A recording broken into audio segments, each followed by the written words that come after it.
Hello, and welcome to Season 13, Episode 148 of the Cartridge Club's Game of the Month podcast, where we bring together members of the Cartridge Club community to discuss our monthly playthrough. If you're new to the club or are interested in participating in future months, please join our community Discord or follow us on Twitter/X and Blue Sky at Cartridge Club NA. We love to see the hashtag Cartridge Club used whenever you talk about one of the games we've selected. I'm Captain Algebra, and on behalf of our rotating pool of hosts, I'd like to thank you for tuning in. Additionally, on behalf of the entire Cartridge Club community, I'd like to give a huge shout out to our Patreon Club backers, Joel Boyce, Canadian Grooves, and Caleb J. Ross. Thank you all so much. You're such an integral part of why we can do this each and every month. December is a busy month, so we decided to play a shorter game, arcade classic turned NES game, Jackal. So joining me to talk about the game, we've got two newbies and one who's been on the Contra podcast. First of all, we have one of the best supporters in the retro game community on YouTube. He's in all the streams all the time. We got Showed. Thanks for having me. Next, we have another streamer. He also is a writer. And if you ever want a calm, relaxing stream to go to, his is the one. He doesn't swear like me. It's very fun to listen to. We got Eugene. Hi, everyone. Thanks for having me. Yeah, thanks for being here. And finally, the one and only second half of the Mega Powers, the inferior one, of course, Mega Dan 29.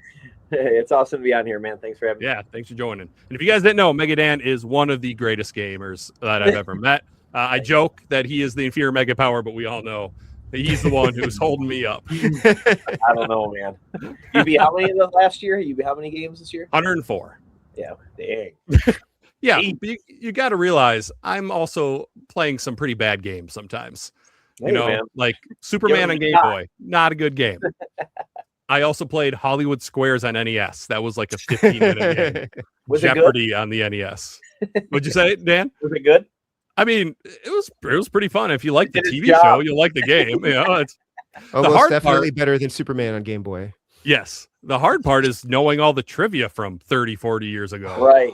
You know, especially with Jeopardy. It's like, you know, if it's sports, I'm pretty good with it, but anything else, I'm like, I don't quite remember. So sometimes like there's a timer. So it's like, oh, maybe I can like look it up on my phone.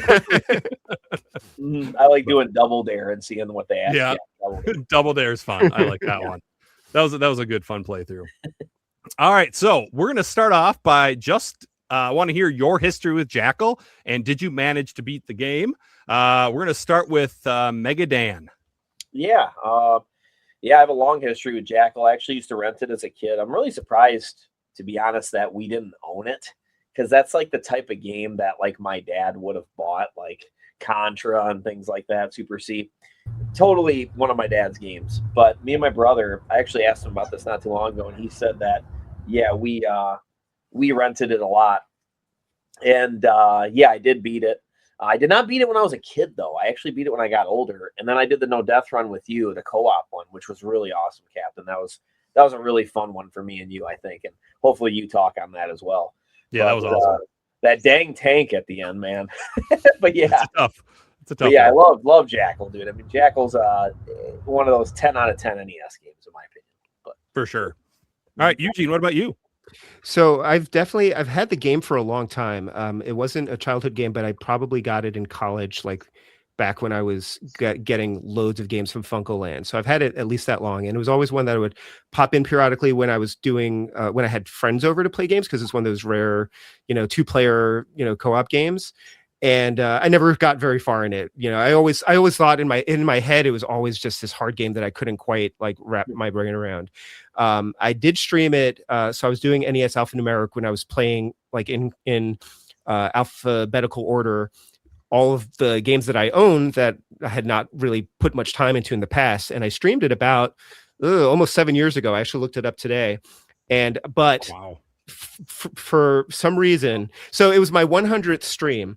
Okay. And I only gave the game like 35 minutes for some reason, because I wanted to get to a game that Nefarious West had sent me. He sent me a Famicom game, JJ, which is the sequel to 3D World, 3D, what should we call it? The 3D World Runner? 3D World Runner, yes. So I wanted to stream that, and then I wanted to finish Battle Kid on stream that night, which ended up being like a 4.5 hour fight against like the boss in that game. But anyway, so I gave it short shrift, which was, you know, to its discredit, and I always meant to go back to it. And it was only when you started playing it for Cartridge Club that I picked it up again to try to finish it. And suddenly I realized, wow, this game's actually really amazing. You know, we're going to touch on all the points, but it's just got once you master the controls, like it's really good. The music is amazing. Like, we'll talk about all of its glories.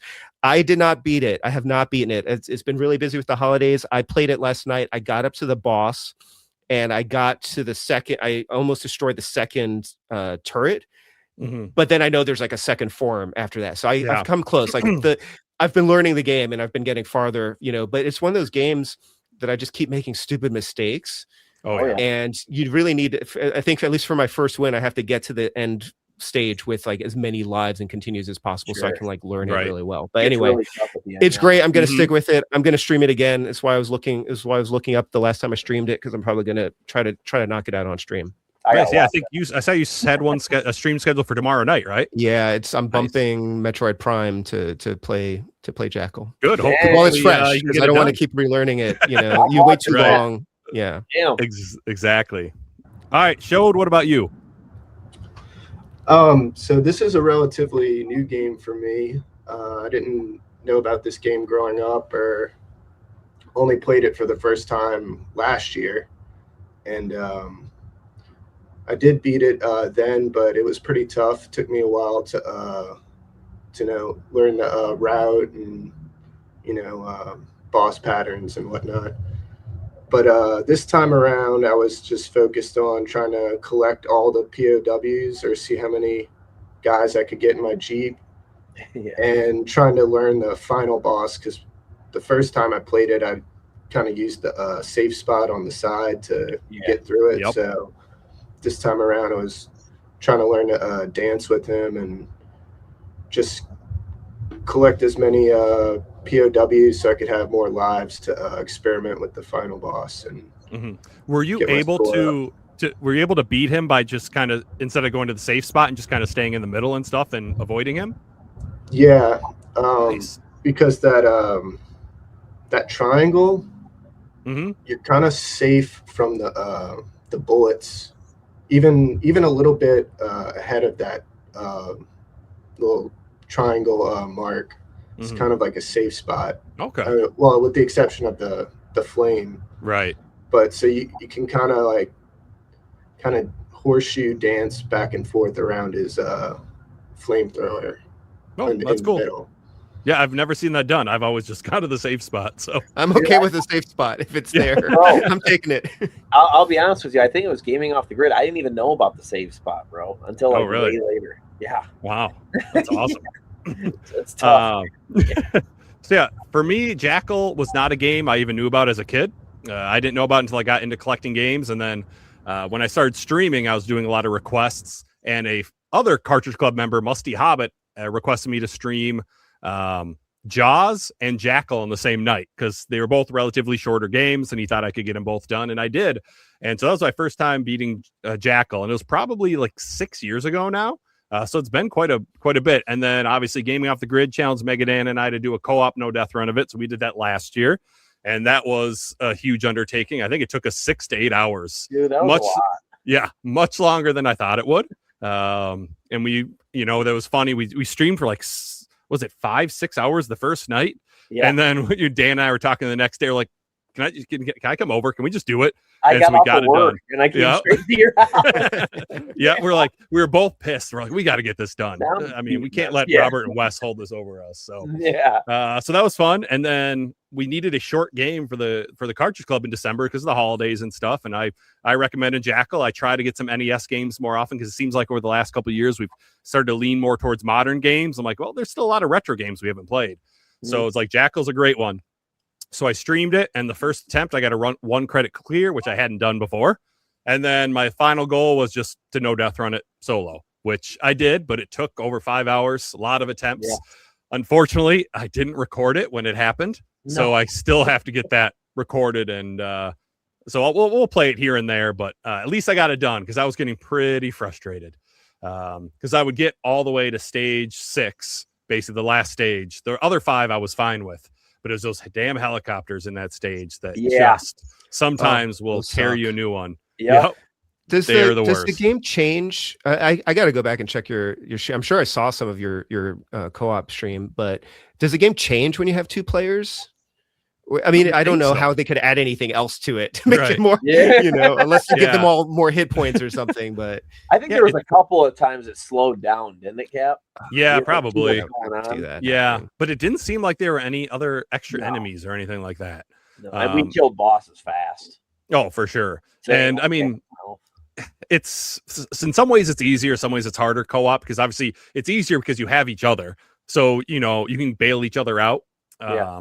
But also when I was actually rewatching Dan and I play it, and there's a lot of times where one of us would just start moving and wouldn't like think about the other person, because we're so used to playing solo that when you're co-op you kind of have to be working together. And so it's like I would just like, Dan, you go first, I'll follow. Yeah, you And had to be that's careful seemed to moving the work. screen Yep. because the screen wouldn't want to move, so both people had to make it move. Otherwise, something would pop out at you. Yep. That's actually good though, because you have to control how you move the screen. At least that's Yeah, for my sure. strategy Yep. on that. Like if somebody just starts scrolling before you're ready, then you're hosed. Right. Yeah. And it works really well. There are some bad parts that you Yeah. can get screwed on, even when you're slow doing the screen slowly. And we'll talk about that when we talk about the missions. But yeah, awesome. So I'm looking forward to seeing Eugene beat the game tomorrow night on stream. so. It's going to happen. I'm calling your shot right now, Eugene. Calling for you. Pressure's on. And it's awesome that Showed got through it again. And obviously, Dan and I have beaten it many times. So it was fun to revisit it. All right. So we're going to get into the story because, surprise, surprise, there are stories to NES games. And they're usually kind of funny. So I took this straight from the manual. So this is literally what it says. I don't have it. I had to get it offline. But do any of you guys want to read it, or you just want me to read it? Good. I can read it if you want. Yeah, let's have Eugene. Eugene's got like the nicest voice. So, all right. Well, I Eugene. wouldn't say that, but these manuals are really funny though. Sometimes you come across a manual where like the person who wrote it clearly, like, either they are a writer outside of their job, or they really want to write like books. All right. Infrared satellites soaring miles above Earth have spotted dozens of American prisoners of war still trapped on enemy soil. Missing for years but never forgotten, these men must be brought home. But America is in no position to risk an all-out invasion that could prompt retaliation. Instead, the only possible hope for their freedom is a small-scale commando raid code name Jackal. Immediately, the president turns to the Green Berets and their combat-ready, tactical infiltrating Jeep Squad. The Jeep Squad is comprised of 20 all-terrain, four-wheel drive, super mobile attack jeeps, each equipped with one driver and one gunner. Only 40 of the Green Berets' bravest and most cunning soldiers belonging to this elite fighting force, and because of the secrecy of the mission, only a few of them qualify for the rescue attempt. Needless to say, you've been chosen to be one of the few, the proud, the Jackals. So work up your courage and polish up your guns, because it's time to save the life of each and every brave American POW. And before you go, your country would just like to say, good luck, son. Don't come home alone. Do you want That's me to read great. the next? Yeah, the next dude, bit keep here? going. You're doing awesome. Okay. Oh, yeah. Your mission begins when you and your faithful Jeep Trigger are parachuted along the fringes of the Cambodian border. From there, you'll claw and scratch through 6 deadly enemy territories, rescuing POWs while encountering heavy fire from tank patrols, cannon bunkers, bomber squadrons, and a hostile navy. The only means of survival are a trusty machine gun, hand grenades, bazookas, obtained by rescuing POWs and powering up, and world-class driving skills. You have a total of 3 Jeeps to risk at the beginning of Operation Jackal. An extra Jeep will be added after you rescue a predetermined number of POWs. That was great. Thank you, Eugene. My pleasure. So yeah, I mean, more than you would think in a story of an NES game. In fact, I didn't even know it had one until I looked up the manual, and there it was. It plays at the beginning of the game, but after a while you stop like seeing it. Because I always skip past it. Once you start in the game, you're just so you forget it's there after a while. But they have like character profiles and Yeah, they do. You're right. Right. And that's all. I never pay attention to that. I'll be honest, like especially when it comes to older games, I usually don't watch the attract screen. I don't watch intros. I'm like, let's get going. I got games to beat. Okay. Yeah. And I usually so only didn't see even it know because I'm setting up the game for a stream. Yeah. And it's just running until I start playing, right? Right. Well, speaking of character profiles, we've got characters right here. They're called the Wild Jackals. So these are, I'm assuming, the 4 people you play with. You got 2 drivers and 2 gunners. You got Lieutenant Bob, who's a gunner. He's the finest sharpshooter in the history of the Green Berets. You have Sergeant Squint, who's a driver. He's an IndyCar driver turned mercenary. Then we got the other gunner, Colonel Decker, the commander of this operation and Medal of Honor recipient in Vietnam. And finally, Corporal Gray, the other driver, winner of 6 European Grand Prix races and considered the greatest stunt driver since Evil Bo Weevil. I loved that, Evil Bo Weevil. They put a lot of thought into right? like selling them. I love it. Like instead of like usually you're a soldier. You're just in a car. Right. Go. And I had no idea that you're in Cambodia. Like that was new to me. Yeah, the Cambodian backdrop is a nice touch. Yeah, for sure. Yeah, I mean it's beautiful. And then your Jeep has a name, Trigger. Didn't know that. So I think you want to fire it up right now, dude. right, exactly. Like if you're not excited to play this game now, I'm in.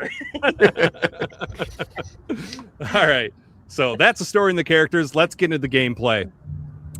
So Eugene did the story. Showed or Dan, do you want to talk about kind of the gameplay and how the game plays out? Sure. So, I mean, this game has super tight controls, which is something that makes it really, really good. You have your the A button is launches the grenades and the missiles, and then with the B, it has your machine gun. And I mean, like I said, just very basic controls, but like super tight controls. So when you die, it's kind of your fault. You know what I mean? You have to know where things are coming from. There is some cheap stuff, like Eugene was saying. At the end of the game, there's definitely some cheap stuff with helicopters that come in, and there's that one hut that you think of POWs in there, and you blast it open, and a freaking tank comes out. Yeah. When that happened, I was like, "What? How does a tank? An angry tank. Yep. But yeah, the controls are very basic, but very, very good. As you rescue POWs, there's going to be ones that when you blow up the buildings, they're flashing, and when they flash, it's essentially a power up, and you can power up. I think it's 3 times. Yeah, I think it's 3 times, and basically your missile goes off, and then it has like fire that comes out of the sides of it, makes like a cross, and that's when you're fully powered up. But yeah, you collect a bunch of the people.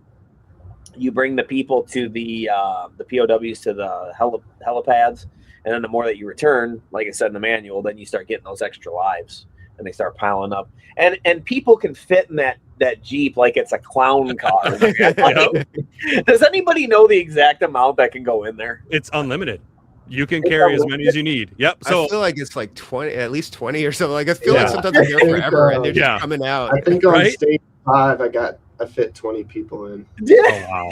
You know what though? If I was a POW, I'd make myself fit in there too. Right? It's like I'm not being stuck behind enemy lines. Like there's not going to be another ride. Yeah. I think that about sums it up. But the biggest thing is, in my opinion, guys, and you can agree or disagree, the controls are so tight though that you can just dodge the heck out of stuff and just really, it's a lot of fun. You're never the only problem is sometimes I get stuck like on the terrain. Yes, that does happen, and it's really frustrating when it happens because you're like, and plus especially because you're used to like having that control, and then suddenly you're like not moving, and you're trying to get out of the way of a bullet, and then you're just gone, and it's like I tried. I would just love to know what kind of vehicle can just turn like this thing, though, man. Right? No putting it in reverse or just.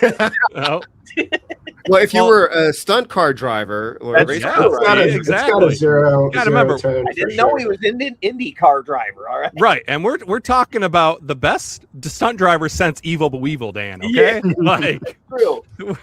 This is no slacker right here. He knows what he's doing. But also, like if you had to reverse the Jeep and the controls weren't so tight, we wouldn't probably be talking about this on the Cartridge Club podcast, 30, 40 years after the game came out. So, so Shode, what'd you think about the gameplay and the controls? Oh, I love it. Yeah, like Dan said, it's super tight. I kind of at some points forget to use the machine gun once I get the missile upgrade, but the machine gun is helpful to continue using. And yeah, I do especially on, I think somewhere in the last stage there's a part where I would you go in and one of those angry tanks come for you, and sometimes get caught on the wall there. Or that can happen in certain spots, but that's more of a player issue, not a game problem with the game at all. And yeah, there's definitely some difficulty spikes or some prickly parts in the last two levels that you got to know are coming, like the angry choppers and some turrets and whatnot. But yeah, I noticed sometimes it's easier to just keep moving and not try to play safe, because if you just keep moving and keep firing, you can kind of get past and bait some of the enemies to then kind of circle back and kill them and whatnot. But so maybe that's a strategy for anyone entering the game for the first time. But yeah, great music, great controls, fun time. Yeah, I think just you do have to be careful, pick your spots if you're going to like kind of run through it quickly, because there are times, especially in the later levels, that you will be surrounded and there'll be almost no way to get out of the way. So I know that kind of happened to me sometimes when I was getting frustrated with my no death run attempts, and I'd kind of start going really fast and then put myself in a bad situation or get stuck on a wall. I think that's my only gripe with this game is, why did you have to get us stuck on the wall? Why? Like, just that's true. Can't you? I mean, I'm not a game designer. I don't know what I'm doing in that case, but isn't there a way to avoid that? Little or less at least, frustration. Like, brush up against it. Yeah, exactly, for sure. But yeah, that's just me. I did want to bring up, because I found some arcade and NES differences. So since you guys brought up how many people can fit in the Jeep, in the arcade version, there is a limit to just 8. But in the NES one, they changed that to where you can carry as many POWs that you need to. So, have any of you played the arcade game? I was just about to say, you guys ever play through it? I have not. I haven't played the arcade.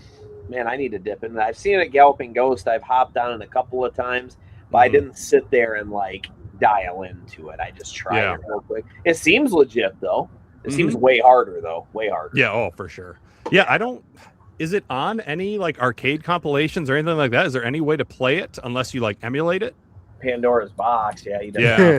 Yeah. I mean, I can emulate it. I think I saw. Was there a difference with the controls too? Like, can you shoot your missile in multiple directions? I think that was, they originally wanted that. Okay. They originally wanted it to control like Akari warriors, so then you could fire your machine gun in every direction. But they tested that in some markets, and it wasn't well received. You can get it in arcade archives on the Switch. Okay. So it's like I'm gonna write that down. I'd say that might be worth it to try. That might be worth it. That might be pretty cool. Archive. Not that I don't have enough stuff to play. Right, I know. Right. Yeah. Hey, we could always use more to play. Let's be honest. No, for real. All right. Awesome. So we kind of talked about the controls. Let's go into the missions, and I think we just kind of go through each mission, talk about some good things, some bad things, and then we'll get to our favorite mission. So these are all checkpoints. So we start with checkpoint Alpha, and this is where you're kind of in the Cambodian jungle and stuff. You finish the level fighting 3 tanks as the boss. And I feel like it is a good introductory level. Nothing too difficult, just some basic enemies. I didn't really have any issues with this, even on my first attempt at the game. What do you guys feel about Checkpoint Alpha? I think a lot of what you just said, it's a very good, like, here's how you play. One thing I love about Jackal as you go through all these stages is there's no time. So it's not like you have to hurry up or something. You have plenty of time. You can figure out the game, figure out the controls. And yeah, the first level is just a great introductory level. And as you continue to talk about these stages, I'll probably continue to kind of say this, but they did such a good job, in my opinion, in the difficulty climbing, where by the end it's the hardest level, and the first level is obviously the easiest level. So I feel like if you mixed all the levels up and you just made people play randomly, you could basically choose like, oh, this must be an early level, this must be near the end. They did a really good job with that difficulty spike, where sometimes games, you'll have the first level be ridiculously hard, like Bayou Billy or something like that, and then later on in the game it's actually easier. Yeah. So yeah, no, I can definitely, like, even I can get through it with like no deaths. at this point. And most of the time I can get through the second stage with no deaths. So part of that's playing them over and over again, but they're also like the difficulty is balanced enough. And it gives you one of the really interesting things about it that I think that people need to acclimate to in the game is that it's like it's not quite an open world, but there's so much room that you can explore. Like you could explore, and there's the stuff hidden in the stage. Like there's power-ups and things hidden in the area, and you can kind of choose like which path you want to go through, and some of them might be easier for you than others, but you might be missing some power-ups and things. And that first stage is really like kind of just selling the whole premise, like, and it's really solid, and just like that makes it really fun. Yep. I think I agree with everything that's said. I'm not a fan of the first boss. Agreed. I feel like they're so quick, and you do move faster on a diagonal, but kind of like getting stuck on a wall. Sometimes it can be tricky. It might be a player issue. It might be me, but like to be consistent with aiming or consistent getting on those diagonals. And so it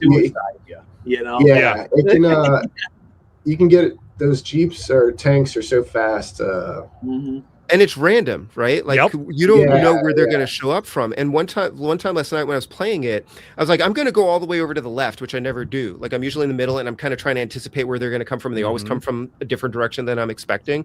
But I went all the way over to the left. And then by the time they got over to me, they had all arrived and they ganged up on me, and I was just that's the worst. Like, I don't even know how that happened. Like that was embarrassing, right? But I thought that they were just going to come over one at a time, and I could maybe just position myself a little bit differently, and I was just like totally ruined it for myself. Yeah, and if you don't take one out quickly, like as soon as it shows so easy for them to gang up on you. So it's kind of funny to hear Eugene, like, because you're just going through for your first time here. So it's really funny to hear your reactions. Like, I go over to the left, and then you start ganging up. Because there's a lot more stage there. I never go over there because I'm always in the middle, right, trying to take them out as they roll on. And a couple of times I would just end up in the wrong. What was that? Yeah. They do, like, if you don't destroy one quickly, the rest of them seem to almost like teleport like straight on top of you. Almost, they're just there. It's honestly, I think it's my least favorite fight in the game. My least favorite boss fight.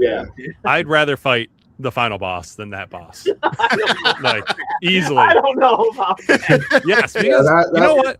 You know what the final boss is going to do. All right, these tanks are completely random.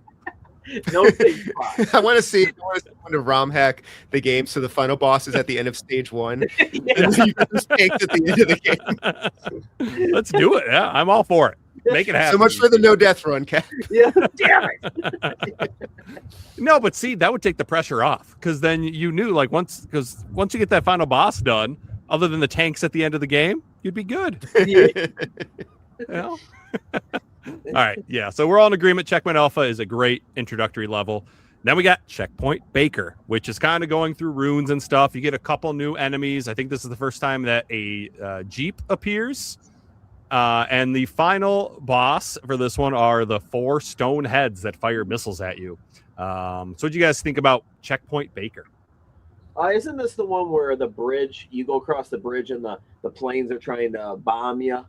Yes. And you have while there's some stone heads on the side via. Yeah, I think it's pretty cool, man. I think it's an awesome second level, and just shows you what the game's going to be throwing at you, but doesn't go too crazy with like what the helicopter or the airplanes are doing and what the Jeep does and everything. And I thought the boss was just classic NES stuff there.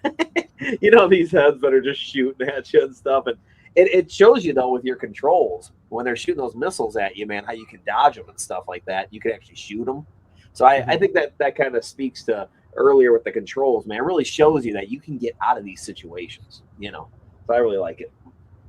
Yeah, I really like that stage, too, because it's also like it has some surprises for you. Like the first time one of those columns exploded and like tries to roll onto you, I was like, what the?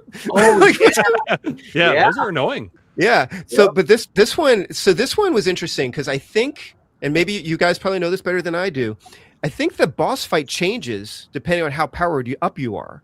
Because I've gone up to the boss at the end, and I would take out the stone heads, and I also didn't understand how. I looked it up. I didn't understand I thought I had to shoot them when the mouth was open, but I Ooh. think it's just like the number of times you hit them. Yeah. Like you have to hit them like 4 times. So what was working for me was to just kind of like when early on when I was only getting up to the end with like just my grenade, just stand in front of one of them. And if I stand like a little bit to the right of one of the heads, then the missile from the left ones don't hit me, and I can take out the missiles that are coming down usually, and I can get enough hits in after a while, like on the head. But then I got up to the boss with like fully powered up, and freaking tanks started showing up on the bottom of the screen, and they were not there before.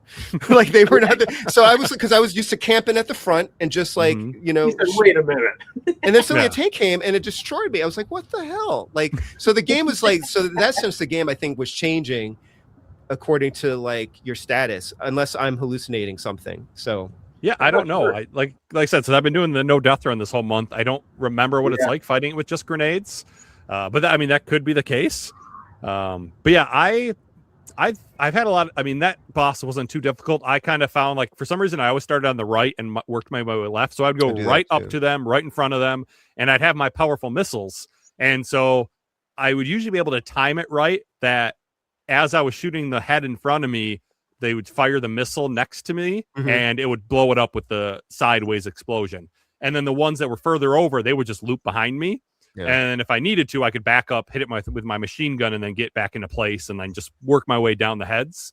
And that seemed to work really well. But then, yes, you do have to occasionally turn around and shoot the tank.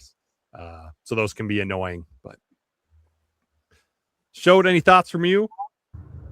I will say I did notice. I think there is some rank, if you will, in the game. Like if you have a lot of lives and are powered up, I think there are some extra enemies that can appear. Like for example, like with the stage 2 boss, how the tanks will come in. Other than that, I'd say that that boss gave me a lot of trouble when I was first learning the game.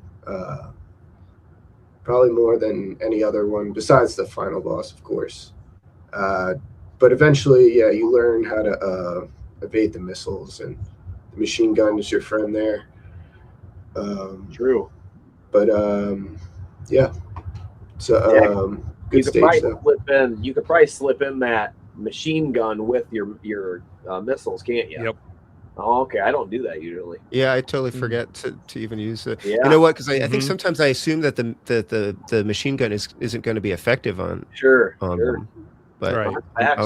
I'll experiment. It'll probably mess me up if I try to change up my approach. But yeah, honestly, the only time I ever use a machine gun is like with the infantry, the people on the ground, and then like the missiles and stuff that are coming at me. Otherwise, like every other, does the machine gun work on any of like tanks or it does. So like that? I've discovered that like I have to not forget the machine gun because sometimes if I'm running away from a tank, like sometimes I'll try to turn around and shoot it with the missile, but if I'm running away from it, I can just keep shooting at it with the machine gun, and it takes a few hits. Like it takes a while, but it's not like an instant death, but it can help you.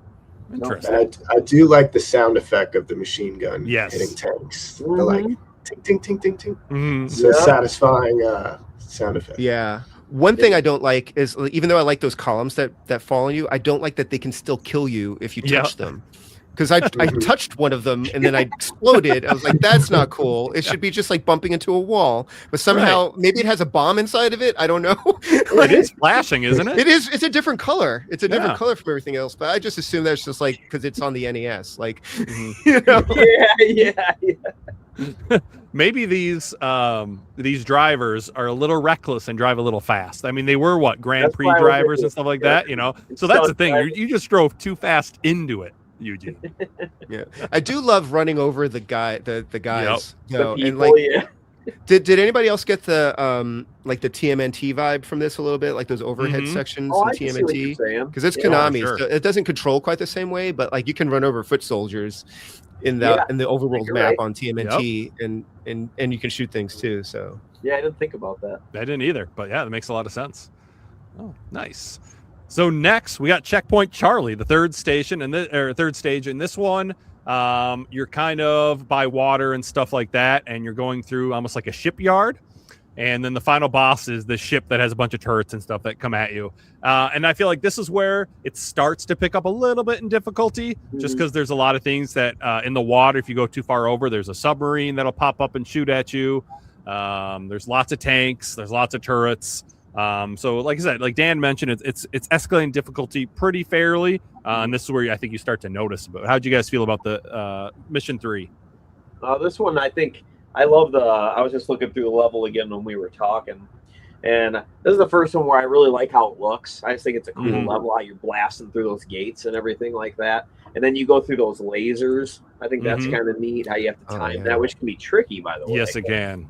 Those first set. That first one. Yep. They go faster. And then when you bring the other ones on screen, then it goes in more of a synchronized order. Yeah, because then it has to alternate between them. Whereas if it's just one of them, that's the only one that's firing. It's going fast, yeah. Mm-hmm. And this was actually my favorite boss, too. I love fighting. Oh, yeah. I think it's just a cool boss fight. But yeah, that's about all I got to say about that. Yeah, I like this level a lot. I love the shipping yard and all the containers and boxes and the caution paint, and it's got cool water animation. The very first laser gave me a lot of trouble. I'd always get killed by that first laser when I was first learning the game. I don't know. I think maybe I was too low or too high. Maybe my positioning was off. But yeah, very cool setting and fun stage. Probably one of my favorites. That first laser, if you're too low, you can easily get caught on it or caught on the wall, and then it'll just destroy you. That happened during at least one of my no-death runs. I think it happened in our co-op one too, Cap. Probably. Because we had to move at the same time or something. Yep. Oh, there were a lot of dumb things that happened during those no-death runs. Yeah, this is. I also really like this stage. Again, like I love that all the areas are so different from each other. Yeah. And there's so much interesting stuff going on. The lasers are you can get surprisingly close to those lasers. Like you can almost be touching them and they won't kill you unless they hit you like as you're passing through. Like we'll say the hitbox is very fair in this game. Yeah. I'm surprised. I'm a little bit annoyed that I can't destroy them. Like you can destroy it. Like why can I not shoot those lasers? Like everything else in the game. But it's a good challenge, like then timing. And then there's also like just like tanks coming at you when you're because you're like getting ready for that first laser to go through it, and then a tank comes up, and if you're not careful, you run right into it. No, you're correct. There's like definitely some gotchas in there. I don't like those ships that you can't really reach unless you have the missile, I guess. But it's fair and it's fun to learn it. And this one gives you like some seriously like different branching paths, like some that are like much more difficult than others. I will say this is the level I feel like is the first one that has kind of some BS parts, and it's those lasers with those tanks. Yeah. Because the tanks are kind of random. Sometimes they're right dead center. Sometimes they're a little bit lower. Sometimes a little higher. And there's times where, and this happened to Dan and I, where we would get past that first laser and boom, the tank fires at us and one of us is dead. And there's nothing you can do. You have to have missiles out. That you have to fire ahead of you, and that because that tank fires like immediately. Yep. So sometimes you destroy the tank, but the bullet still gets you. Like it's that close. Yeah. Right. Sniping you. I also want to mention the map. Like I love the map screen in between the stages because it advances like your guy, and you see like the whole game. Yep. Right there, like a little miniature version of the stages that you're passing through, and you can see like the next one's going to be like twice as long. That'd be a cool poster to have in the room. That would be a cool poster. Yeah, that's a really cool touch. I'm glad Konami did that. Yeah. All right, next up we got stage 4, Checkpoint Delta. So this, you're kind of going through like a marshy area at first, kind of some forests and stuff, and the final boss is a big helicopter that fires bullets at you, but then also puts down some infantry that you have to deal with. How'd you guys feel about Checkpoint Delta? This is the one that during an NDR, I believe you're going around a cliff, and what is there? Those things that there's like a truck that fires like lots of bullets at you. Oh, the big black bullets. Yes. Spread. Those you gotta watch out. But I love blowing up the train in this one. The train, you gotta let it all get on screen. Blow it up. But I think really is this the first mission that has landmines? I think so. I think you're right. And I love how when you go through the swamp part, how it actually slows you down. Yep. And stuff. So you have to be very strategic, like when you're getting up on all the chaos, that you have missiles out or grenades out or whatever you have, because you can't move very fast. Man. And they have those missiles that like pop out of they come out of the water. Yep. Yeah. And you can't like, who is that? Yeah, I know. You can't navigate in the water. You can't get out of their way. And Right. they're hard to shoot. And by the way, I didn't even mention it. The freaking boss is awesome too. The helicopter that comes in, it's cool to blast the heck out of it. I remember with Captain, I loved playing 2-player on it because we would just be like, "All right, here it comes." Yeah, you just destroy it so quickly. He's probably like thinking, like, "Here they are." I'll get him this time. Yeah. Nope. You get those poor guys that it drops off. It flies off and you just run them over. Yeah, those guys are screwed, man. Yeah, they did not Every stand time a it chance. drops more, so you know the guy, they're sweating. Right? Yeah. Who's next? That's why I love NES. They're just Can't- drawing can't, straws on the helicopter. Who got the short straw this time? Just pushing them out. Oh man. You can't let those guys hang around either. Oh no, yeah, they'll get you. But yeah, usually they don't last too long. I felt like that was the easiest boss. I don't think on Enemy I Know Death or Attempts I ever died at it.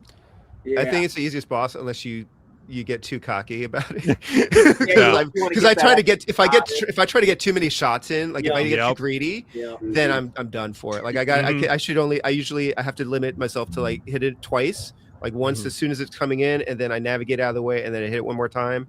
Yeah. But if I go for a third one, I'm usually done for. So. Yeah, usually I would try to go 2 for sure, and then I'd try to sneak a third one in, but usually I'd miss. But yeah, you don't want to do more than that because those bullets will get you. Yeah, I like the design of the stage. I found it really frustrating, a little bit frustrating the first time, just because of the marsh, because it's so limiting to your movement, and the movement is one of the things that you really like about the game, and suddenly like you're like crawling along at like half the speed. Yeah. So I try to stay out of the water as much as possible, and I just tend to go up the left side as much as I can and stay on the ground. And then those big tanks, like the first one, if you're all the way to the left and come up on it and you're firing like right away, you can get it before it hits you. But then the second one is a little bit trickier. Yeah. And something I wanted to say too, before we keep going forward, is what you guys said earlier. I forgot who said it, but how different every stage is, man. Like, kudos to them to making everything like fresh. I guess when I've played through it so many times, I haven't really ever truly thought of that. I just went on to the next level. But it's like, man, when you do look at them and you think of from a developer standpoint, they did a really good job, like just doing something different every single level, along with building the difficulty. Like, just did it. Because we've all played games like 1942 or something. It's just the same thing over and over. Oh, yeah. There's a lot you can do with the water, but like you just get a different, like a palette swap or something. Yes. Like, it's dark, so now it's nighttime or whatever. Yeah, they did a great job, man. Yeah. There was something I was going to say about this level. Now I forgot what it was. I was gonna say The boulders. or yeah, I agree with like the varied environments are nice, but this stage, I think once you do learn the game and know your route, that this is probably, in my opinion, the most satisfying stage to like cruise through once you know it. Yeah, for sure. Yeah, Dan, you mentioned the boulders. Those And you have to watch out for. And destroying the train or the train there is a nice touch. Yeah. Oh, I know what I was going to ask. So we talk about branching paths. Eugene, you mentioned you always stayed to the left. I also always stayed to the left. Did anybody ever go up the right side? I did when I was first learning or playing the game. I would kind of like drive around and explore around. And I think it does. I think you can go all the way right, and it'll bring you up to that next area. I think there's turrets that way. Yeah, but and maybe some more bunkers to get POWs. Yeah, you're right, though. There is like another path. Yeah, I'm not sure, dude. I'm sure I haven't done it in a while. But I know. I just go to the left, so I don't remember what's over there. No, it is really cool because they just put stuff in there that like there's also especially in the first stage, there's like stuff that branch off to the side and it's like there's nothing over there. Mm-hmm. Right. And there's maybe like a dude hanging out and you can like crush him, but there's no power ups as far as I could find out. They're just like kind of dead ends, but they're there. And like it gives you this sense of like learning the terrain and exploring. And then once you play through it a few times, like you figure out the route that works for you. I definitely went up the right hand side the first time because I was like trying to find everything or figure out, and it's too hairy over there. Like I stay away. Like, but and plus, when you're just trying to beat the game, you want all the POWs so you can get all the points and get extra lives. You know, whereas like when you're doing the no death run, you don't care about the POWs. You know, you in the first stage, you get your power up to your highest bazooka setting, and you're going. Like, I'm not saving any of you. Screw you guys. Screw you guys. I do want. I agree with you, except in that stage because off to the right, I think there's more water. And it's just harder to navigate it. I didn't think it was worth it. I'm just like, whatever. Sorry, POWs. You guys walk home. Like, I hope someone frees you later on. Like, you'll be good. There's another. You're not in the helicopter at the end. Like, hey, did you guys? I was going to ask you guys. Did anybody ever find those power ups? There's power ups that are a star. Mm-hmm. Yeah, it gets you maxed out automatically. I haven't found them all. There's a few different ones. Yeah, I haven't found them all. I found a bunch, and I kind of wish I knew where they all were. I don't know if there's like if somebody did like a FAQ or something, or and you probably don't have it on your streams because you're just zipping through it. Yeah, but there's some like there's which one is it? Is it on the next one? It was probably the previous one. There's like one on one of the bridges. Like close to the top, and you have to fire your missile at a certain spot. Yep. And I think that one's a life actually. So some of them are lives. Dude, and some of them will just destroy everything on the screen. And then some will just give you an instant. Like there's one Jeep that you can destroy, and there's a star in it, and then it gives you an automatic like upgrade to your highest level. So some of them are worth it. Like the ones that are extra lives, I think are worth going after if you're trying to get through the game. Huge. But yeah, I'd love to know where they all are, and I know some of them are. You probably do have to like explore the whole stage to get all of them. But it's kind of so. One of the things about it's sort of open world because you can navigate freely, but there's always a certain point that you can't go back down. You can't go back. And so sometimes if you choose another path and you think, oh, I'm going to go collect this thing, and then I want to go the other way, you can't because you can't get far enough down to get back over to the other route. It's not completely like free. Like open range for you, but so after a certain while you're like committed to your path. So I don't even know if you can collect everything that way because you might be closing off some of the other items that you need. Yeah, so those stars, those hidden power-ups, they are also included in the difference between the arcade and NES. So I don't think those are in the arcade at all. But Eugene was right. There's 3 different ones. The green star adds an extra Jeep.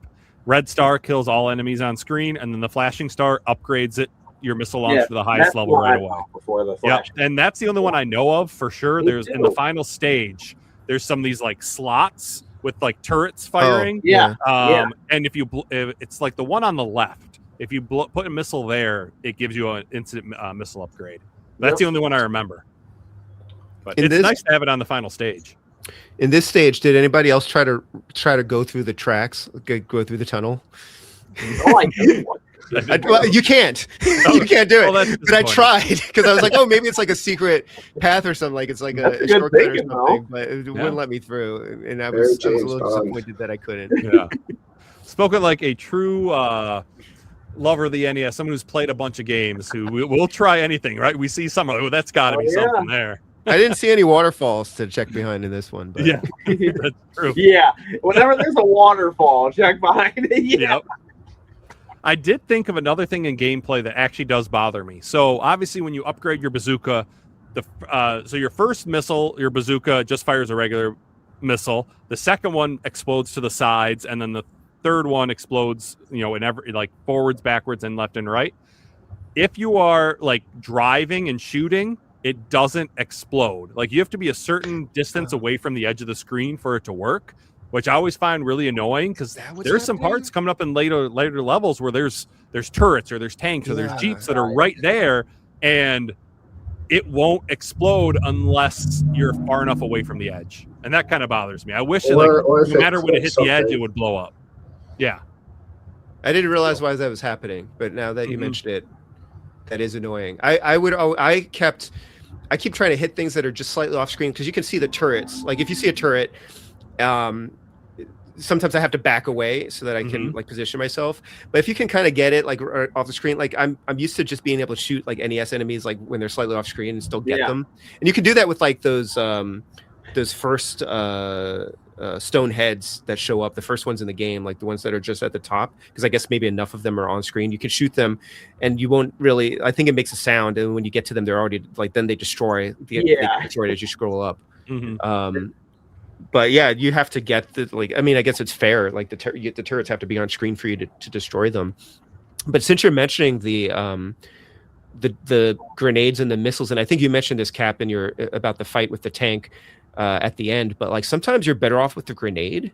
I think it's like that, 'cause we're going to talk about it in one of these upcoming stages, but like when you have those turrets that are on like higher planes that you can't quite hit with the missile, like the grenade will take them out. Or when you have like the turrets with like the walls in front of them and you can't get past them with you have to position yourself a certain way.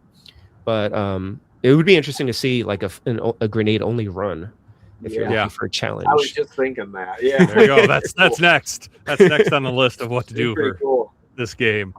Awesome. All right, we got 2 stages left. Next, we got Checkpoint Tango, and this is where I think the difficulty really starts to ramp up. There's some parts here that they will destroy you if you're not careful. This is one where you really got to start kind of going slow, inching along, and making sure that you're not getting too much on the screen at once.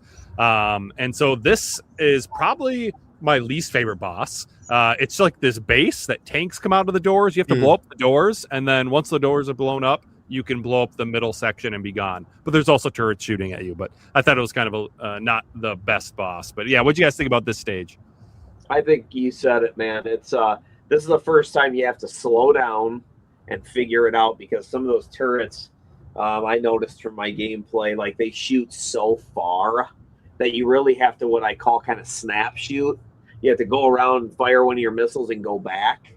And I found myself really having to strategize that, because they have like these kind of like sandbags up and everything too that you have to go around. So you have to put yourself in harm's way a lot of times with a lot of the turrets. And like you said too, with the bosses, for the boss of this stage, it's okay. But yeah, it's one of those like kind of boring bosses, if you will. But it's pretty easy actually. But I definitely think there's harder bosses. But yeah, this is the first stage where you got to really watch out, man, for sure. This stage does have some prickly parts, so the easier boss is probably a nice balance after kind of learning or getting through it. But and then that sandbag or bunker choke point is kind of like a foreshadowing part for that bunker section in the like gauntlet section in the next stage, where you have to kind of learn to have the cross shooting, dodging 2 things shooting at you at once or flanking you. But yeah, also really like the song on this stage. Kind of has like a nice like upbeat hype to it. But yeah, it's a cool stage. Is this the one where when you're at the helicopter, like dropping off your guys, like a plane comes down and like bombs you while you're unloading guys? I know what you're talking about. Yeah, I don't remember if it's this one or the next stage. I think they're both. I think this is the first one where it happens, and then the next one has that helicopter that also comes around. Right? Yeah, that's what I'm thinking of. That helicopter swoops in when you're trying to drop people. That's the last stage. Yeah, that's the last stage. I think this is the one where like it's the first time that like a plane comes at you, and I think I can get it to trigger earlier if I go around like the top first before I go down. But like sometimes you got to get out of the way, like because sometimes guys will come down or whatever. You can't just sit there and like unload guys while you're, unless you can, because you can usually get rid of all the turrets around the area. But then when they've got stuff flying in off the side of the screen, you just gotta dodge. And there's certain parts of the game where they'll keep sending certain enemies after you if you don't keep moving. And I think that's one of those. Those planes will keep coming if you take too long to like drop off the POWs or I think they're like on a timer or something. You got to move the screen. Yeah. Yep. Yeah. This one definitely it's hard. Like I lost a lot of lives here. And it's one of the reasons why I haven't had a lot of practice in the last stage. but it is about figuring out, like, I have to even, especially the ones, if I don't have the grenades, I wish you could select which weapon you use. But Cool. the sandbags or whatever, like, I have to go off the screen and then kind of like line myself up and then go for it and like fire at an angle and then turn around and like run away. Yep. You know, and sometimes the approach is wrong. You know, it's really tricky. But some of those, like, the first time you get to it, you're like, how am I even supposed to go through this? Like, and when I'm playing those, I'm thinking about you guys. I'm like, how do you do a no death run of this? Like, especially in the last stage where I'm just barely scraping through, you know, by the end. So I need to go back and like watch your playthrough for some tips. But, you know, I try to figure it out myself first if I can. But yeah, that's when it really becomes like a puzzle. Some of these, like, figuring out like where to approach from and like what order to take things out in and like how to scroll, and just like the old school, like, you know, memorize where everything is going to be and anticipate it, you know. And it's good. It's the sort of thing that I love about these games, but it's also like it's so easy to just make a mistake even when you're being really careful. Yeah, this stage has multiple sections that are just annoying. You've got the bridges, and they've got those turrets that are like in the walls at the end that shoot those black bullets, and they go a long distance. The first set you can avoid if you go all the way to the right and take that bridge. But you have to watch out. There's like a tank on the bridge, and then there's some planes that come in, but they're pretty easy to avoid. And you can get up alongside of that turret and blow it up. But then there's the big bridge later on that has landmines and turrets on both sides of the at the other end. You've got to deal with like multiple tanks, and that one is super annoying. It is really easy to forget that those landmines are there when you're trying to dodge everything else, and the fact the landmines only pop up when you get close enough to them. I think this is the longest stage too. Is that right? Is this longer? And it also feels longer because even if it isn't, it feels longer because you have to go slowly. Right. Yeah. And I think after you get to the end of that bridge, there's like sandbags and stuff, and there's multiple turrets, there's multiple tanks that come at you, there's infantry that are shooting at you. Like, it's tough after you get across. So you think you're good because you got rid of those turrets on the side of the bridge, you avoided the landmines, and then boom, there's all these enemies there. And it doesn't matter if you go right or left, there's a bunch of enemies either way. So it's tough. There's another section with where you kind of come across a bridge and you go around some sandbags, and there's narrow section, you're going to the left, and then there's 3 turrets that are diagonal. Yeah, I know exactly what you mean. Yeah, it's very hard to be like, I got pretty good at it. So like I was watching Dan and I play it, and you'd have me. He's like, Cap, you can do this. And so but I would find during my no death run that like a lot of times I'd shoot, I'd miss, I had to back all the way out. Then try again. And the one time I got annoyed, so I went too fast and I got cornered because 3 turrets are shooting at me. I think my current approach is I take out the middle one, because you scroll up, you can't, there's no way to you always have the top right one always scrolls on super fast. So I try to go in and attack the middle one first, and then I can go after the top right one without scrolling the one furthest to the left. Because then I can position myself like directly in front of it and attack it. And then I go for you don't even have to get the one all the way on the left at that point, because you can get through. But the first probably 5 times I got to that, I was like, I don't know. I don't know what I'm supposed to do. There it's annoying. So that one's a tough level. And that leaves us to Checkpoint Zulu, the last stage. And the final boss is kind of a 2-section. It starts with like this big building you have to blow up with turrets shooting at you and jeeps coming at you and tanks and all sorts of stuff. And then you get the big giant tank that has one person shooting bullets at you and then a flamethrower coming at you. So it's a tough one. But this is by far the toughest stage because of the helicopters. Yes, I was just about to say it's pretty much due to all those helicopters, but it's also there's that one belt, that track that you're on. That has all the turrets. Yeah, there's like 8 turrets, 4 on each side. And that part's easy if you're fully powered. Right. Yep. If you are not freaking fully powered, man, you got killed. You're down to a grenade. Oh my God! Trying to put yourself angling at that, like I said, snap shooting is really tough, man. There was at least once or twice I was able to just kind of go straight up the middle Yeah. And I got ahead of the bullets enough that I was like just ahead of them, and I could just shoot past, and I was like, clearly that's how you're supposed to do it, but I can't do it consistently, and you're moving so slowly. So yeah, it's better to take them out if you can, but I definitely I think if you can approach it at like exactly the right position before they start firing at you, and there's like no delays at all, you might be able to zip through there. But isn't that neat how the developers timed that? Where they obviously tested it to shoot at just the right time where you could do that or destroy it.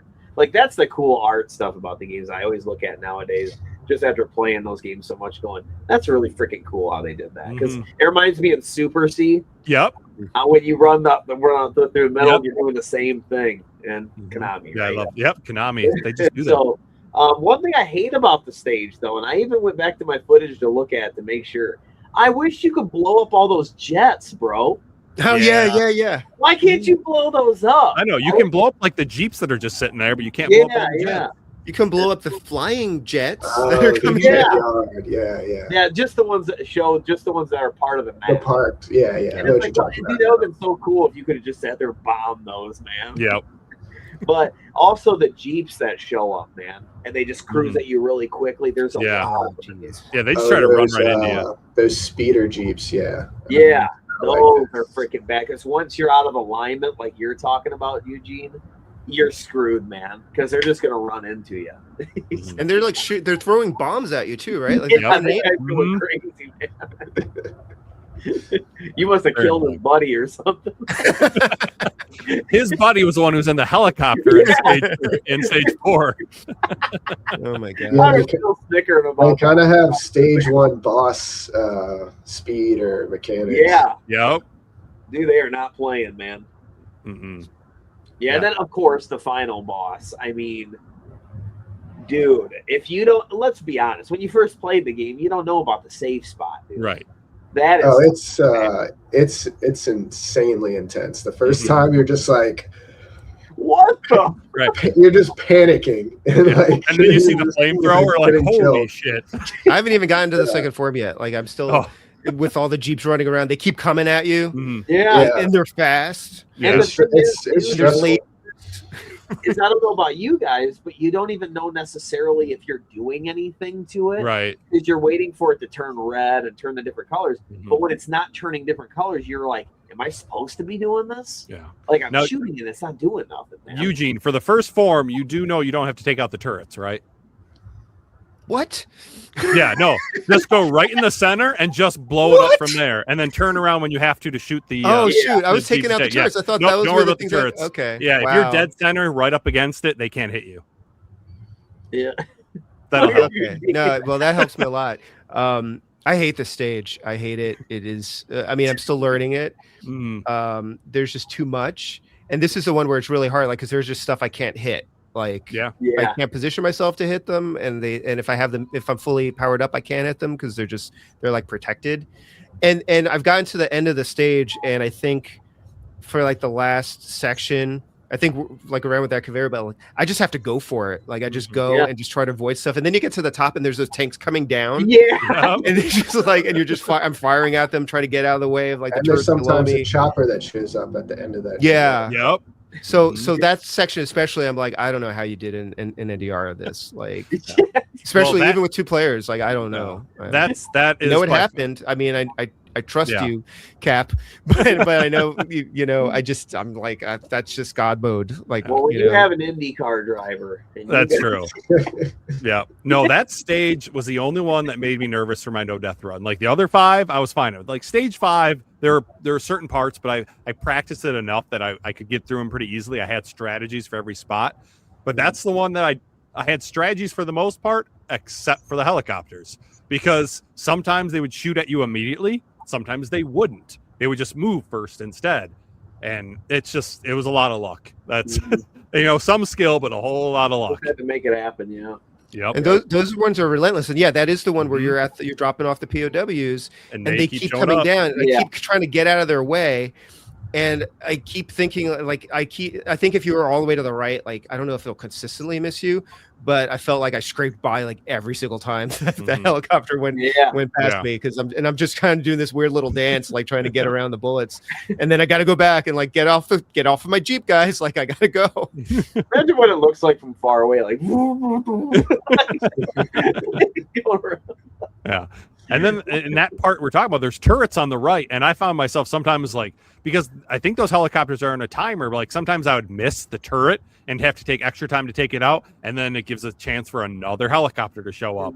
And like there were times where I really don't know how I did it. It was just like one of those things where you're like one with the game, and you're not even thinking. Yeah. You're just dodging. But again, with those controls, you can make it happen, though. Yep. You know what I mean? Exactly. I do want to talk about the final boss. So the second form with the tank, there is that safe spot on the right side. However, you don't know what direction the tank's going to go first.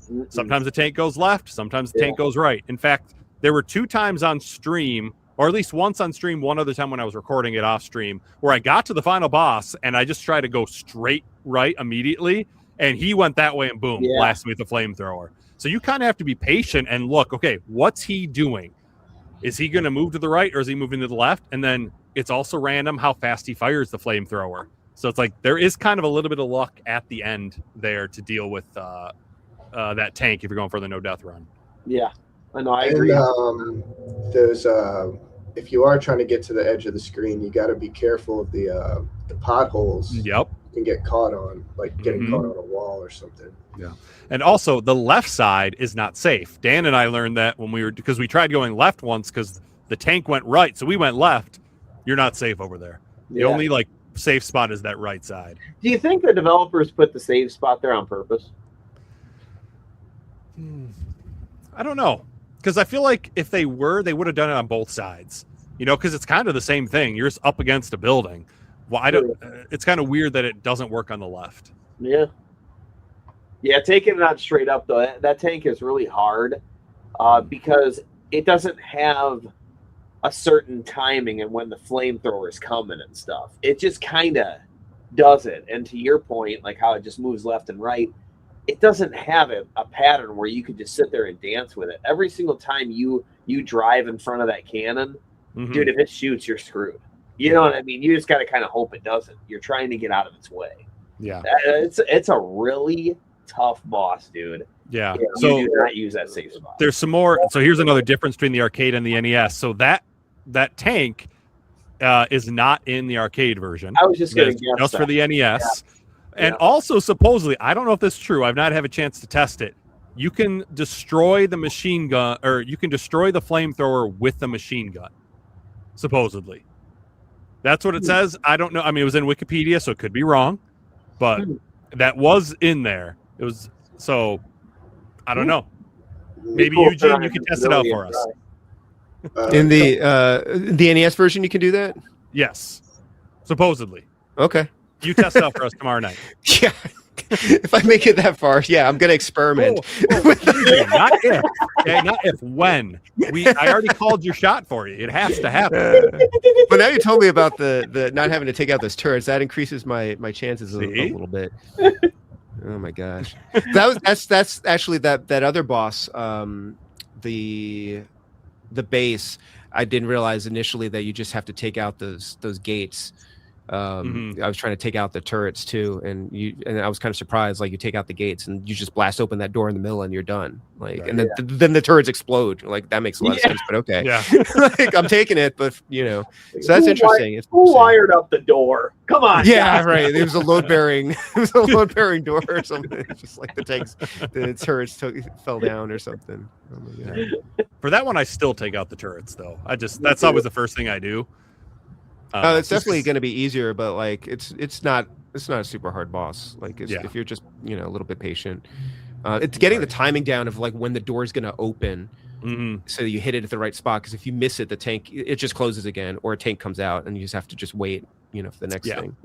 For sure. Anyway, but yeah, that last boss, but that last stage is rough. Like, I'm it'll be fun to. Would you say that's the classic NES final level? Yeah. I always forget that I even have a machine gun by the time I get to the Oh yeah, for final sure. form, just because I'm like so like dialed in or stressed out. And then he takes a lot of hits. Mm-hmm. Like this, when I was practicing and playing this month, there's certain times where when I wasn't getting very far, I was like, "Am I even hitting him?" Like, Yeah. because it does take like a lot of hits to even trigger his like red phase or like the next. I wonder how many missiles. It's a lot of hits. Yeah, and this Eugene brought this up earlier. How like different weapons are better for certain parts. I honestly thought it was easier to fight it with a grenade than the missile, because I don't know if the missile's explosions affect it at all. I think you have to hit it straight on with the missile. I think you do. Yep. Yeah. And what I noticed was, because I would fight it all the way to the right, and you got to dodge the bullets, but you have to time it right. So you have to kind of go up, angle yourself at the boss, fire, and time it right so it runs into your shot. And with the grenade, because it goes a little bit slower, it gives you a chance to shoot it earlier and be safe, and then him move into it. Whereas the missile goes faster. It seemed like it was a lot harder for me to kill it, and I was a lot more like stressed out when I was doing the no death run of it. Mm-hmm. I was thinking that Futurama episode, like, hit where it's going to be, not where it is. Yeah, exactly. Yeah. It's true though. Yeah. But you're right. I mean, classic NES difficulty, because like if you don't get up there with like enough continues, like you don't have that much time to learn the stage or the boss. Like, it's going to take you some time probably to unless you're Captain Algebra or Megadan, it's going to take you some time to learn how to navigate that, and then figure out the boss patterns and everything. And if you're like on your last continue or something, you're going way back to the beginning of the stage, but then obviously you play through it again and you're just getting better at the earlier stages, so theoretically at least you come to the end with either fully powered up, or you got more lives, or you have full continues or something, and you have more chances to try it. I appreciate giving us our roses there, Eugene, but you gotta remember, it took us 8 hours to no death run it together. Oh, you said you finished it the first time you played it, right? And yes, I did finish. So, I mean, I had to restart a couple times. Like, it's not like I made it through on like my first attempt or anything. Yeah. No, but you still. I mean, I've been trying for a while, like not consistently because of the holidays, but I've been working at it. I wonder how many attempts I've made. I don't know, but your streams are usually like 2 or 3 hours. Do you think there's anybody that blew up the building at the end and thought, "Yes, I won"? Oh, I'm sure. Guaranteed. I mean, that probably happened the first time I played it. Like, I mean, you don't know, yeah. I mean, there's been plenty of times on stream where like you set a controller down because you think you're done, and there's second, third, fourth. Jokes, man. I don't think I was expecting the tank the first time I played it. I don't really remember, but I don't think I was anticipating the tank.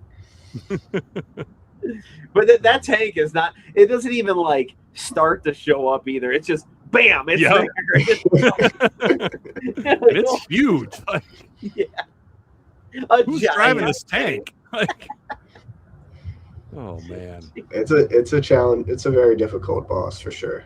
That tank is like the size of a Titanic. But I stand by my word. I would rather fight that boss than those 3 tanks at the beginning. I hate those. Yeah, I'm telling you, man of my word. Call me crazy, but I think it's true. That's cool. All right. Well, that's all the levels. Just a couple more things I want to touch on before we get to the end here. And we have to talk about the sound. I think the soundtrack is fantastic. I know Shode's mentioned a couple times already. You mentioned the sound effects, like the tinging of the machine gun on tanks and turrets and stuff. But surprisingly, there's only 4 tracks or 4 like stage themes in the game. Even though there's 6 stages, 2 of them repeat. So stage 2 and 5 share a track, and then stage 3 and 6 also share a track. So I would have liked to see like 6 completely different stage themes, but I still think with what they did, it's probably one of the best soundtracks on the NES. Mm-hmm.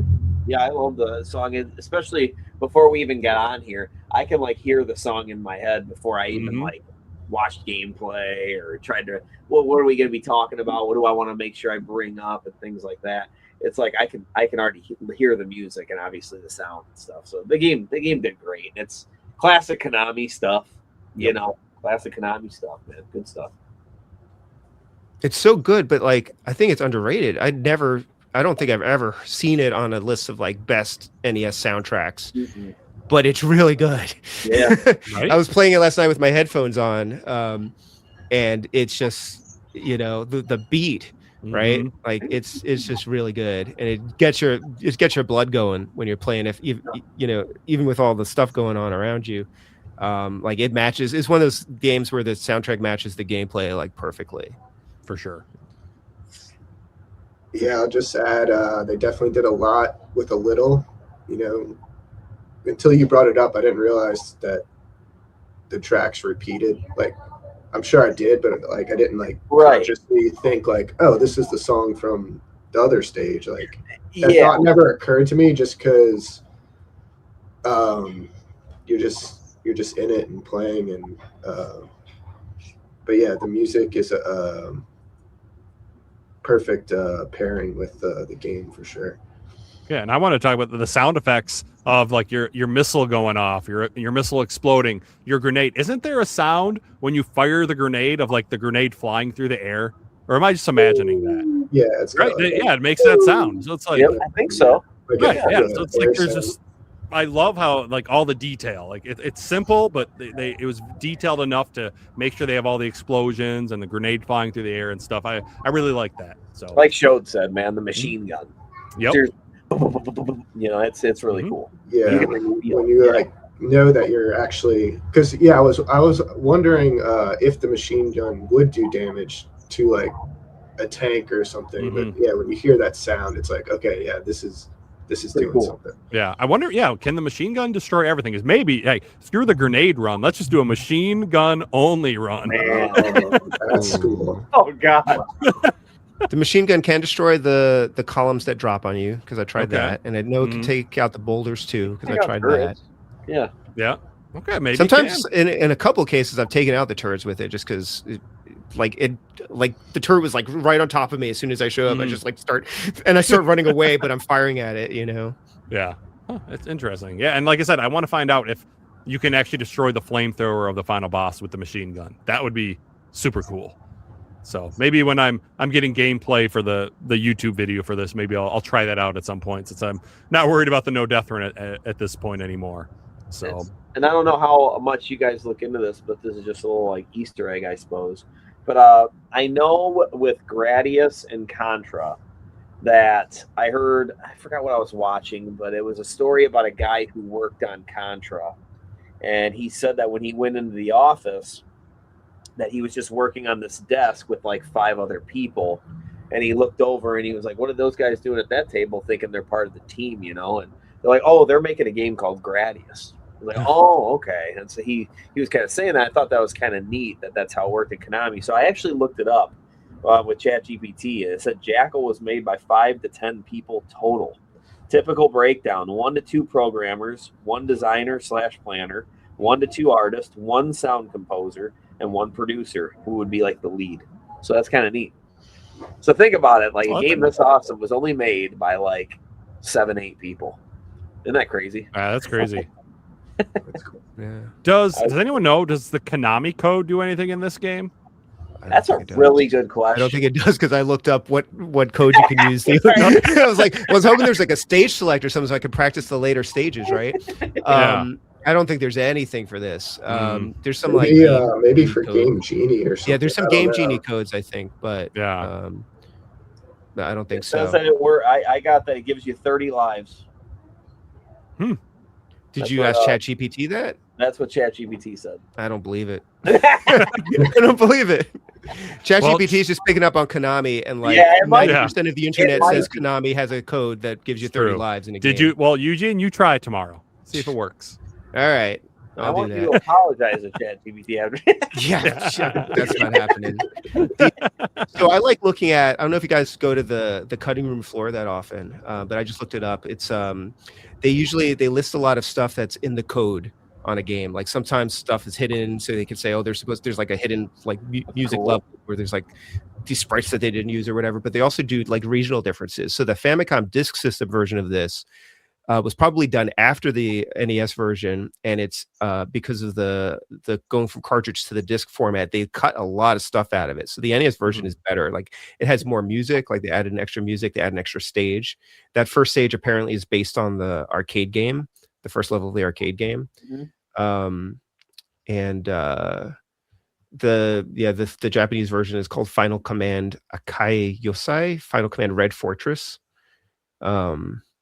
So it might be interesting to play that one because it's probably easier. The battleship boss was flipped 90 degrees to take advantage of the increased horizontal space. Like they made it wider, but the level was shorter, and the final level was more than doubled in length for the US version. And prisoner camps were added along with a helicopter to pick them up. Some jets were added to the background, so that's why you can't destroy them because they're in the background. So that's kind of interesting because usually, like a bunch of stuff is being cut from the Famicom version for the US one, like with Contra, even like the animations and everything. So that's kind of cool. Can't believe we were missing all those cutscenes in Contra, dude. I know those are so cool. Yeah, they're awesome, man. There are a couple other differences that I found. Supposedly in the arcade, your Jeeps are the same color, but in the NES one, obviously one's green, one's brown. So they changed that. You have more space to maneuver in this one because of just how the orientation is of the screen and stuff. It also says that supposedly the arcade is just one long level, whereas this game obviously divides it into the 6 stages. And then in the arcade, you have to upgrade your missile launcher to maximum power with 4 upgrades instead of just 3. So that's some of the other stuff that I found, along with the other stuff we talked about throughout the podcast. So yeah, it's kind of cool looking at the differences. I still really want to play it, so maybe, like I said, I'll look into that. Was it Arcade Archives that Eugene mentioned on the Switch? Because I'd like to play through the arcade game. I like, especially when an NES game or other game is related to or came from an arcade version. I want to play that at some point. Like last year, I finally played the Altered Beast arcade game. And it was just kind of cool to experience it when my whole life I've been playing only the Sega Genesis version. It was super different. Yeah. So you got to play the Famicom one next, Cap. Yes, that's on my list. I remember because, like I when I play games, I throw up other people's streams and I'm slowly going through yours. I think I'm at like stream 19 of 25 of Battle Kid. I think that's the one. Oh my God, you're watching the whole thing? Battle Kid 2. Yeah. And so anyways, I at one point I watched you stream that Famicom version of Altered Beast. I'm like, God, I need to get this game. So at some point. Those Battle Kid streams are me just dying over and over and over. there was a stream of Battle Kid 2 where you were fighting the clones, and it was like 2.5, 3 hours, and you never got past the clone boss.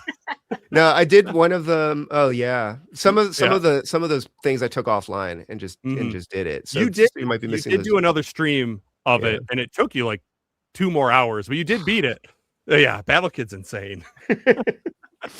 But no, it's just kind of fun. Like I mentioned at the beginning of the podcast, you're just easy to listen to. So it's like I can just kind of relax, play my game, and listen to you, and it's good. Whereas Dan, you never know what's going to come out of his mouth. You gotta worry about what he's saying.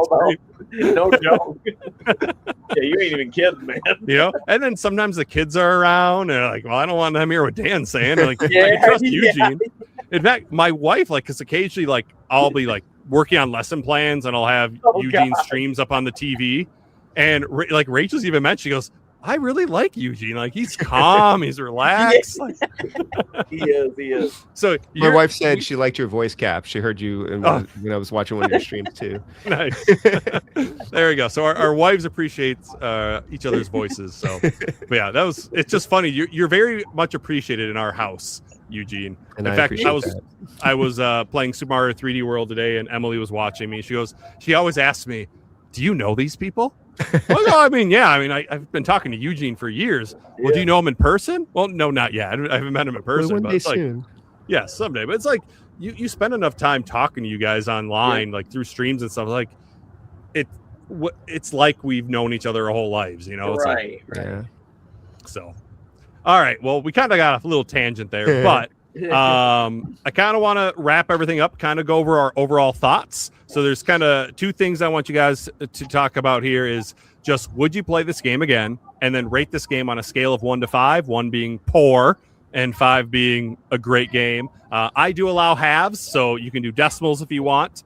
And you know what, Showed, we're going to start with you. Okay, well, I definitely would play this game again, or recommend anyone to play it who hasn't played it. I've actually, my 7-year-old, me and him, not a lot, but we've been playing co-op a little bit, and it's been fun playing with him. Yeah, do that No Death Run, Showed. Co-op No is Death really Run. fun. Yeah, I think I might circle back to this at some point. Not right now because just played it a bunch, but I'd like to maybe try for a No Death Run at some point.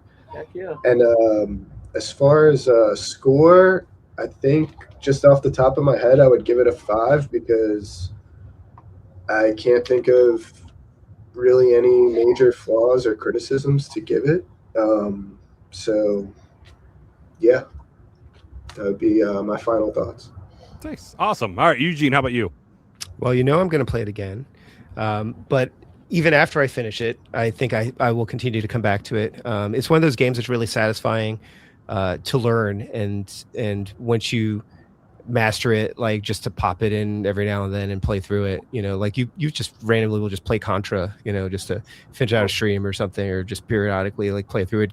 Megadan's been playing Contra just like everywhere in the which is it's like one of those games. For me, that game is Journey to Cilia, so I like just playing that periodically, which is similar to this, I think, in some of the ways, like where it's just you got to just learn the game, and then once you know it, it's really satisfying to play it. And I would rate it. I think I'd give it a 5 as well. I think the only problem with the game is me. So, like there's a couple like little nitpicks, but in the grand scheme of things, when that scope of NES games, like all the things that could go wrong with this game, like they're not there. Like everything seems very thoughtful and intentional. And yeah, it's really just they give you all the tools you need to like get through it, and so then it's up to you, right? Nice. And Megadan. Yeah, I definitely would play it again. Actually, it's one of those games that's sort of in the rotation, especially when I have people over and things like that. You can always throw it in. It's always like in the stack when I want to run through things like Eugene said, like Contra and things like that. You can beat Jackal in under an hour. You can probably beat it in like a half hour. It's probably a playthrough or something like that.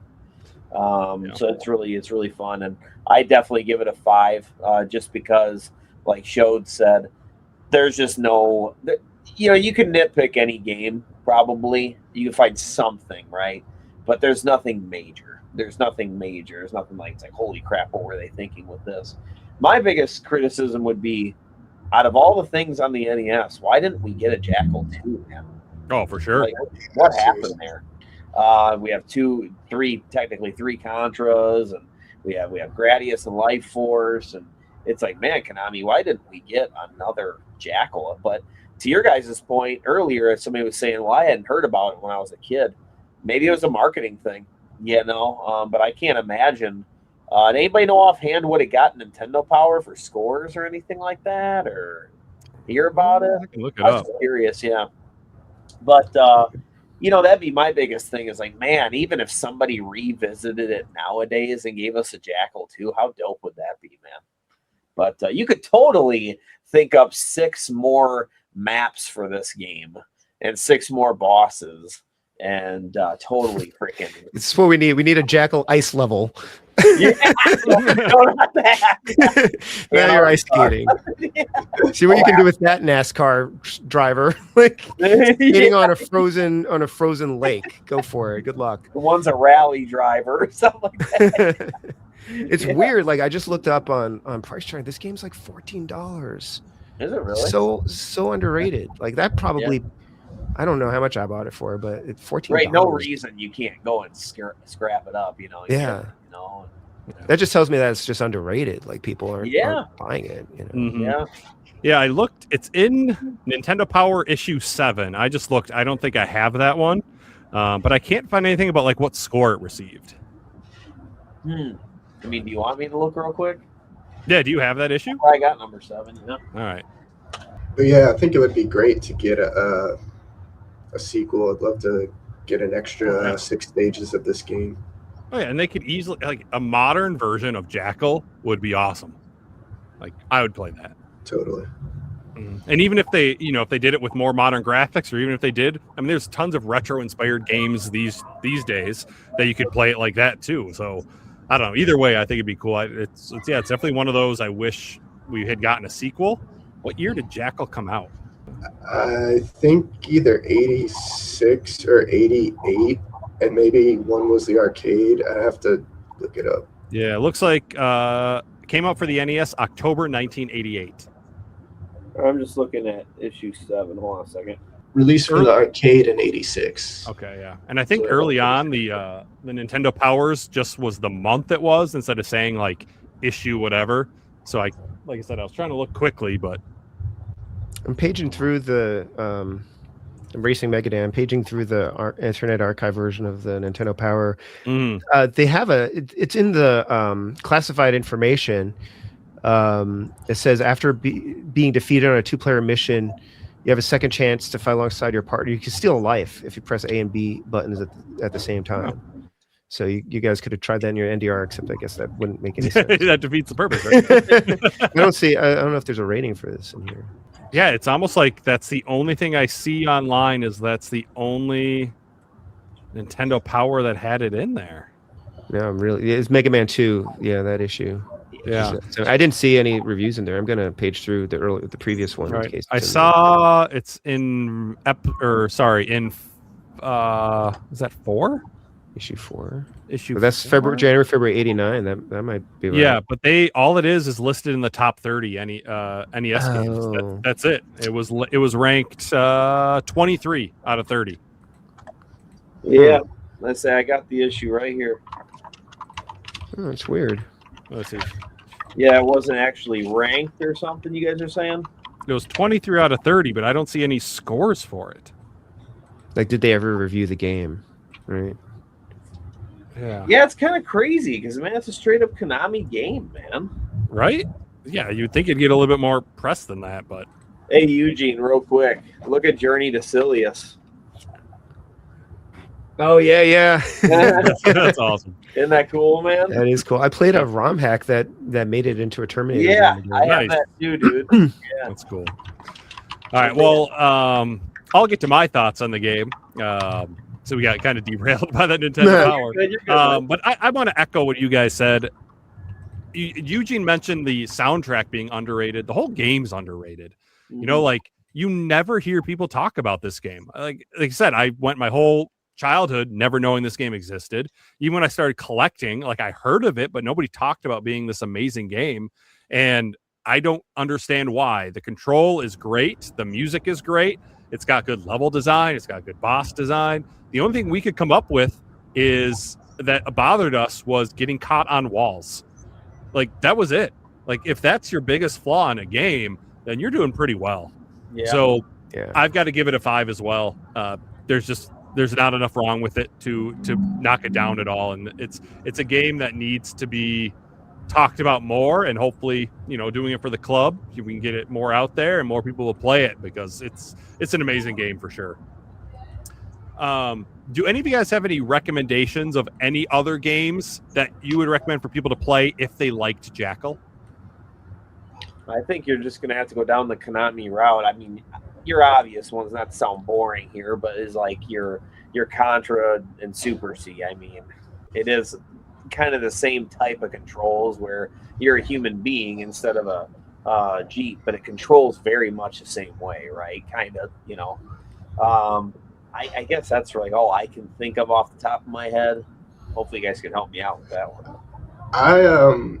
I did a little internet research for this question the other day and came across, I guess neither games I've played, so I don't know that I could really recommend them, but one that came up in a list when I searched this question was Roller Games, which I think is also Konami or Ultra, which you're is kind of similar to Jackal in the sense, but instead of a Jeep, you're on rollerblades and you're fighting and shooting people.